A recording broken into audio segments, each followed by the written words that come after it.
Our world runs on this hidden set of rules. It's like an invisible architecture of agreements and standards that manages, well, everything, from the video you're watching right now to the stuff that shows up in your local store. Okay, let's jump into this complex web and see how we actually bring some order to the chaos of modern life. That really is the central question, isn't it? I mean, we are more connected, we have more information at our fingertips than at any point in human history. But that very connection creates this staggering level of complexity that can feel, honestly, just overwhelming. And look, this isn't some abstract high in the sky problem. It hits all of us every single day in the most personal ways. Let's ground this in some examples you've probably felt yourself. I mean, of course you have. We all have, right? That feeling of staring at a document and you see the words, but you have no real clue what they actually mean or what you're supposed to do. It's a completely universal frustration. Yeah, it starts with things that look like this. You see a headline on some official-looking document. It's dense, it's full of jargon, it feels like it was written in a language you were supposed to learn in school, but you just didn't. And the jargon, it just keeps coming. You might see a phrase like 2026 PYQHP issuer buried deep in some document. It's just an endless stream of acronyms and codes that create these massive barriers to understanding really basic things like our own healthcare. And this right here, this shows you that the stakes can be incredibly, incredibly high. This isn't just about confusing paperwork. It's about trying to navigate life or death situations through a maze of legal and medical terminology. A simple mistake, a missed deadline, it can have absolutely devastating consequences. And the cost of that complexity? Well, it can be measured in time. 2 years. That's how long someone might have to wait just to get their case heard, all while trying to navigate this slow, ridiculously complicated system. So the point is, this isn't just an inconvenience. It's a huge burden on people's lives. Okay, now let's zoom out, way out. Because this feeling of being completely overwhelmed by complexity, it isn't just personal. It is a massive global challenge.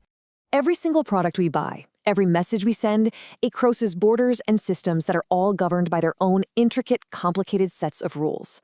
The complexity we feel in our daily lives, it's just a tiny, tiny sliver of a much larger global puzzle.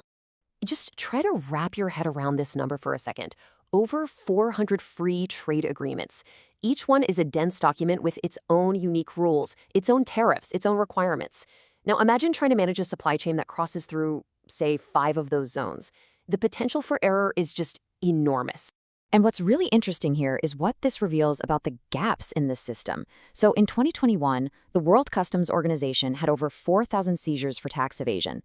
But they only got details on the type of fraud in a fraction of those.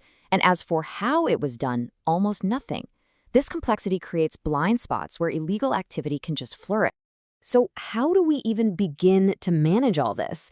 How do we tame the chaos? Well, the first part of the answer is surprisingly simple, but it is incredibly powerful. We create a shared language. This is a technical standard. I know, it sounds super boring, but it's a truly revolutionary idea. A standard is basically just an agreement on how to do something.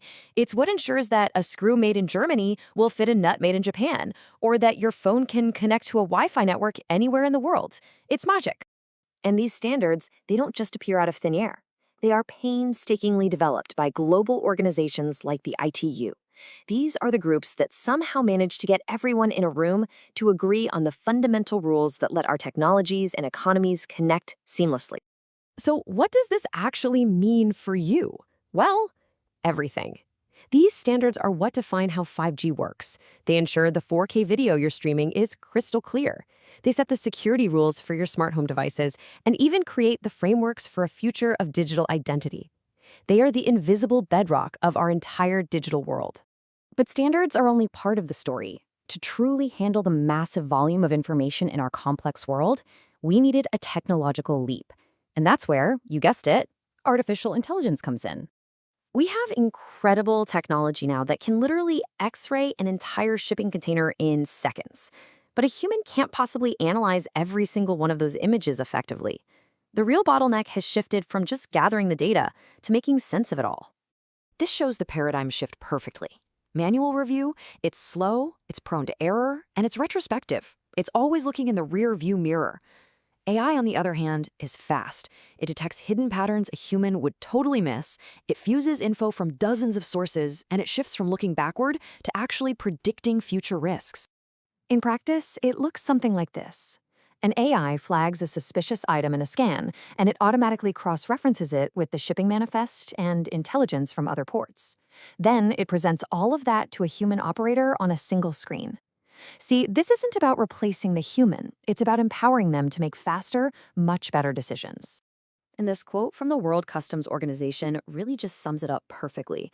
The future isn't about more checkpoints. It's about smarter data analysis that lets us focus our limited attention where the risk is greatest.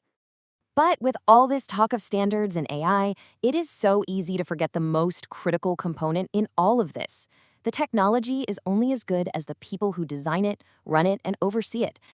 These complex global systems aren't autonomous. They are built and maintained by teams of dedicated, highly skilled people. And without their expertise, the whole structure just falls apart. And that presents its own whole set of challenges. How do you find people with these specialized skills? How do you make sure that the wisdom of experienced officers gets passed down to the next generation? And how do you keep people motivated and create a culture where they feel safe to talk about complex problems? These are human challenges. Technology can't solve them. This piece of data from a recent PwC survey is so telling.